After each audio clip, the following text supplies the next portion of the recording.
তোমরা কি জানো যে আমাদের প্রত্যেক জেলা ডিএম মানে যিনি আমাদের ডিস্ট্রিক্ট ম্যাজিস্ট্রেট তার অফিসের সঙ্গে সঙ্গে একটি দপ্তর রয়েছে যেটাকে বলা হয় ডিস্ট্রিক্ট চাইল্ড প্রোটেকশন ইউনিট।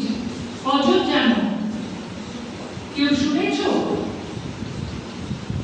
তোমরা কেউ কি জানো ডিস্ট্রিক্ট চাইল্ড হেল্পলাইন নম্বর বলে একটা নম্বর আছে?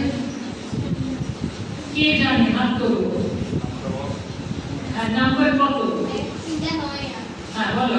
অত্যাচার বা তারা যদি বুঝতে পারে যে হ্যাঁ আমাদের উপর এরকম একটা অত্যাচার হচ্ছে, সেই বিরুদ্ধে রুখে দাঁড়াতে তারা ওই নাম্বারে ফোন করে সাহায্য চাইতে পারে।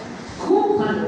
আর বসুন, ওই নম্বরের সঙ্গে যে বীরভূমের যিনি সুপারভাইজার তিনি হচ্ছে বিপ্লব ঘোষ, আমার সঙ্গে বসে আছে। হ্যাঁ, আর আপনার নাম কি?